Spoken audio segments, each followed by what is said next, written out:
Okay, so this is the second part on our lecture on measures of position.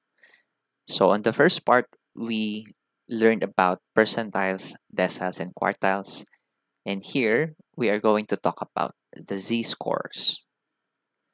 Okay, so first, let's try to differentiate kung ano yung z-scores, ano pinagkaiba niya dun sa tatlo. So in the three of them, percentiles, deciles, and quartiles, it is necessary that you arrange your data from lowest to highest before you can pinpoint nasaan yung percentile, before you can pinpoint the relative position of a data with respect to the other data in its set. And that means apektado siya by the ranking. The position of the data is affected by how they are ranked. And also, pag nagdagdag ka pa ng more data points, it would change the whole thing. It will change kung nasaan yung 50th percentile or the third quartile and so on. Pero itong z-score, it doesn't depend on the number of data points that you have or the ranking of the data points. Because here, hindi isa't isa yung ang pinagkukumpara natin, yung position ng dataset sa isa't isa. But we have one reference point, and that is the mean. Okay? Pag sinabi natin z-score, pinag-aralan natin gaano kalayo yung data point from the mean in terms of standard deviation. Okay? So let's say for example, we have a number line like this. Nasa gitna yung mean, and then let's put some intervals. So this interval here at the right, kung nasaan yung green na data point, it corresponds to one standard deviation. Okay? So that means you are one standard deviation away from the mean. This interval here, kung nandito yung data point ko, it means that I am higher than the mean by how much? By 2 standard deviations. Itong orange na dataset here is lower than the mean because it's on its left. By how much? By 2 standard deviations. Okay, z-scores. Saan natin pwedeng i-apply yung z-scores? Most of the time, commonly it is used on standardized testing. Okay? Pag gusto mong malaman yung performance mo relative to the test takers, especially if you have different um, exams. So here we have two different exams, math test and the science test. So dito, dito sa math test, naging score mo lang is 85. But on the science test, you scored 90. Ibig sabihin ba nun, mas mataas, mas maganda, mas better ang performance mo in the science test because you scored higher, right? You scored 90. Let's say both of them over 100. Pero dun sa math, you only scored 85%. Does it mean you perform better in science? But what you want to do here is to even out the playing field, kumbaga. Because ang gusto mong ikumpara here is how you perform relative to the average score. How high or how low your score is relative to the average or to the mean. So dito masasabi natin, 85 ka nga sa math, pero yung average score ng klase is only 75. 75, score of 75. Okay, so you are actually 10 point higher than the average or 2 standard deviations. Kasi 1 standard deviation is 5, that's 5 plus 5, that's 10. So 2 standard deviation higher than the mean score of the class. Okay, pero itong score mo sa science, you scored 90. The average is 85. It's quite high. So you're only 5 points higher than the mean score, right? Or that's, since the standard deviation is 8, that's just, I guess, point something, 0.6 or something like that. So you can use z-score for comparing standard test, your scores in standard test, to see in which subject you perform better compared with the rest of the class. Speaking of testing, this is also used in comparing IQ scores. Average IQ scores daw is 100. So that means if you have an IQ of 100, you are pretty right on the middle. You are pretty normal. You have a pretty normal IQ. Standard deviation of 15. So that means 100 plus and minus 15. Ibig sabihin, most of the people would have an IQ score of 85 to 115 if you do the 100 plus and minus 15 computation. So, ibig sabihin, pag ang z-score mo is plus 2, so that's positive. That means to the right of the mean, which is 100, and 2 standard deviation. What is 2 standard deviation? 1 standard deviation is 30, so that means 2 standard deviation is 15, so that means 2 standard deviation is 30. Oh, so that means your IQ is 130. Okay, far from a bit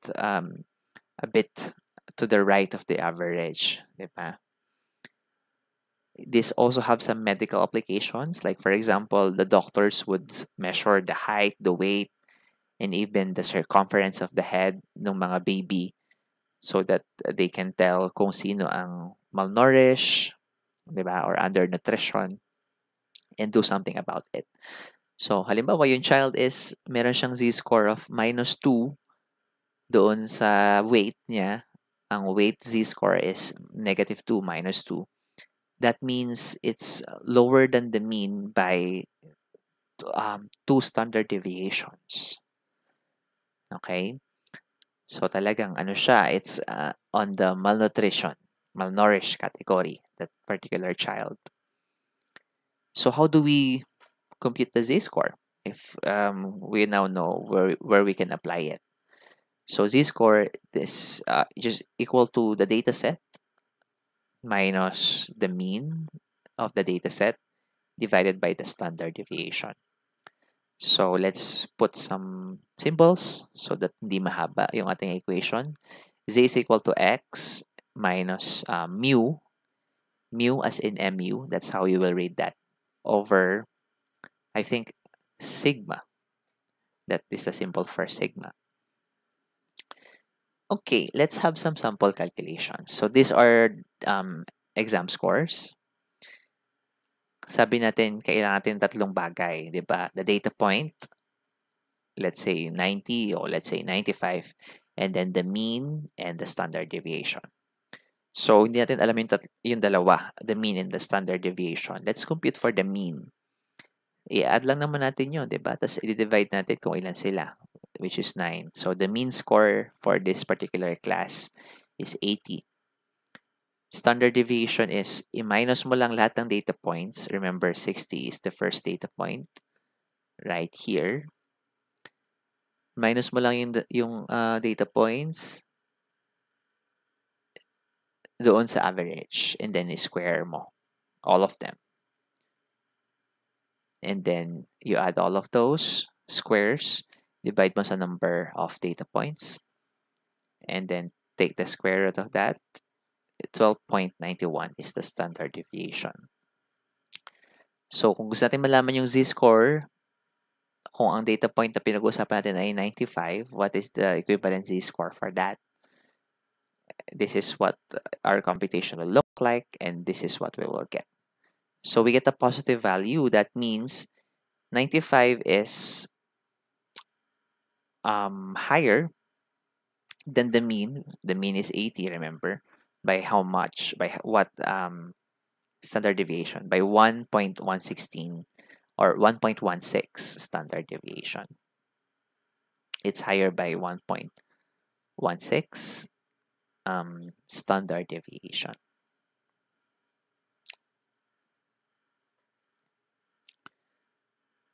Okay, so that would mean this, just what I said a while ago. So, saan natin pwede gamitin yung ating z-score equation? So, halimbawa, given ka ng datasets, kailangan mong mag-compute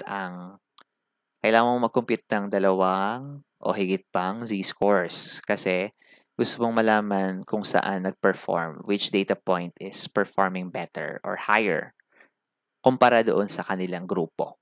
Okay? So, let's take this example, standardized testing. Si Alice daw, nag-score siya ng 85. Si Bob, nakascore siya ng 92. But before you jump into conclusion na si Bob ang nag-perform better, i-compare natin sila sa performance nila with their peers, sa kanilang mga kaklase. Yung klase ni Alice, meron lang average na score na 75. Yung kay klase ni Bob, mas patatalino yung klase ni Bob because they average 88. Standard deviation for Alice is 5. For Bob's class, it's 4. Maganda kung iti-table mo siya kasi makikita mo yung values in an organized way. Baka kasi magkapalit-palit ka once you computed it. So again, showing the table. Before we go and jump into using our calculators, pwede natin i-predict yung z-scores by looking at the values here on the table. So, may minus mo yung dalawa, di ba? So, yung score ni Alice is 85, tapos 75 yung mean. That's a difference of 10. Ilang 5 ang meron sa 10? Dalawa, right? So, we can say that maybe the z-score is plus 2. Diba? It's higher than the mean by 2 standard deviations by 10. It's higher by the mean or from the mean by 10. So that's 10 of plus 75, that's 85. How about this? 92 minus 88. How much is that? 92 minus 88 is... My math is not mathing. Everyone. My math is not mathing. My arithmetic is not arithmeticing. That's just 4. Okay. So it's just one standard deviation away from the mean. Okay? So ikukumpara mo yung performance ng dalawa compared with their classmates. Alice performed better than Bob. Although in the surface, parang mas patas yung score ni Bob, diba? Okay, experiment performance. Now here, nagkaroon doon ng dalawang different experiments. So, experiment number 1, experiment number 2. Doon sa experiment na yon, ang sinusukat ay reaction time. So, this should be reaction time, not score. Meron daw isang participant na for both experiment, nakakuha siya ng reaction time na 310 milliseconds or 310 milliseconds or 0.31 seconds. Ano ba yung mean for experiment number 1? Ano yung nakuha ng ibang participants for experiment number 1? In average, 300. Experiment number 2, it's 280. Standard deviation here is 25. Standard deviation here is 30. So, what is the mean score? Again, estimate muna natin. So, the difference here is 10. Okay, mas mababa siya kaysa sa standard deviation. Ano bang kalahati ng 25?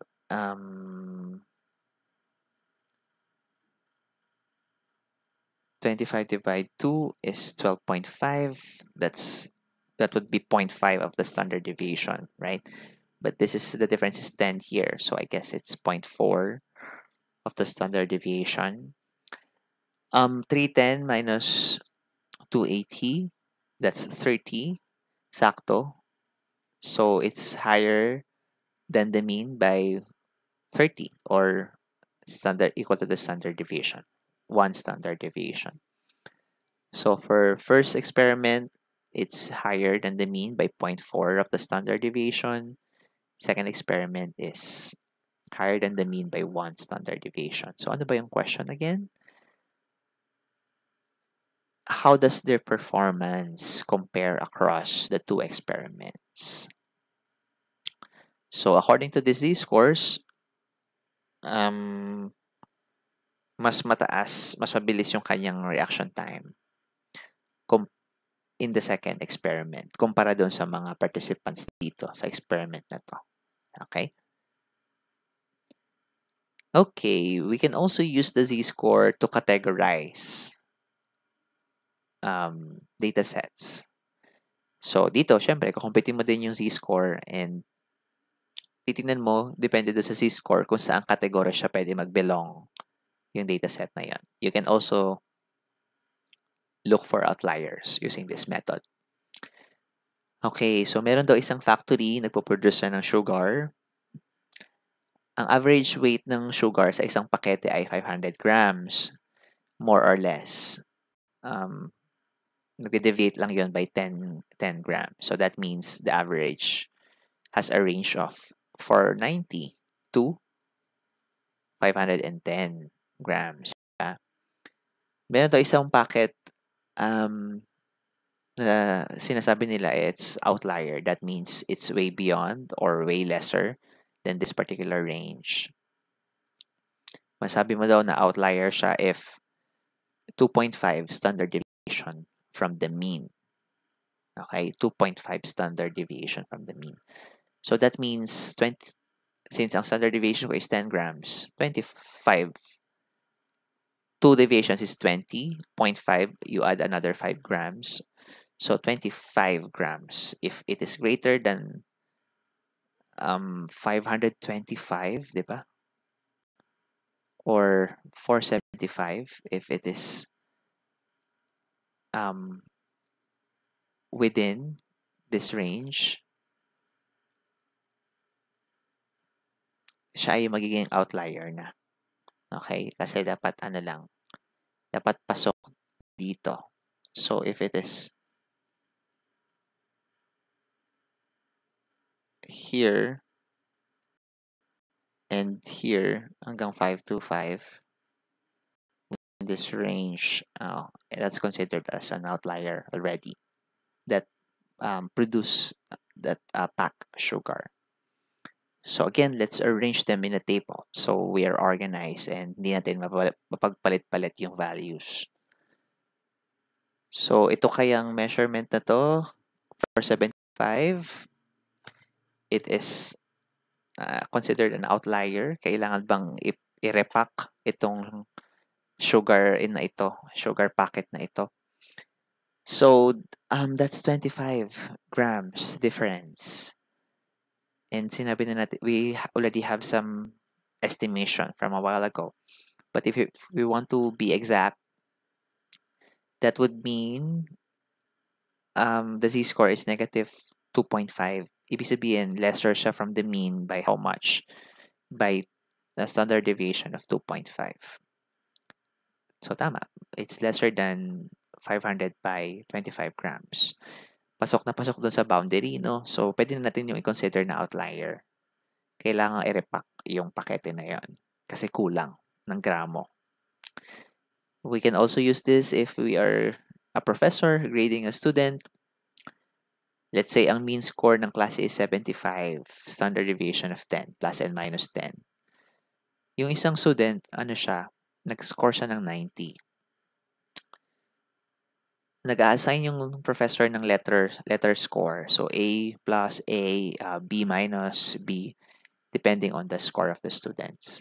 Pag A daw yung bibigay sa students, dapat above, ang z-score niya is above positive 1.5.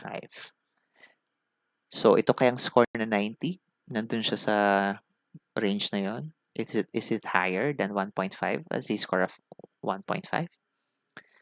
Again, let's put this in a table to make everything organized. Sige, the difference between the mean and the score is positive 15, right? Isang standard deviation yon plus 5 pa. So I guess that's actually 1.5. Okay, so that's correct. Nandun siya sa boundary, sa threshold. So pwede mo nang bigyan niya ng A, yung student na yan. Okay, ito naman, risk management or risk assessment. This is about an insurance company. Meron daw isang kliyente na ang cholesterol level is this much, 250. Ang mean ay 200, more or less 30, plus and minus 30. Masasabi na ng insurance na high risk yung tao na yon. Siyempre, pag high risk, mas mataas yung bayad niya sa insurance, di ba? High risk kapag daw yung Z-score is greater than or above 1.5. Let's put them in a table again. What's the difference ba? Positive 50. The difference is positive 50. So, 50, may isang 30 na dyan. So, may natitira pa akong 20. I guess it's greater than 1.5 ang Z-score na makukuha ko. Yes, it's 1.67. So, the client is considered high risk. Okay? Okay, so those are the two types of problems. One of the two types of problems na pwede mong isolve using the Z-score. Okay? Remember, when we have Z-score, we are comparing the data set or the data point to the mean, relative to the mean. Okay? Okay, good luck answering the assignments or the exercises. Jenny.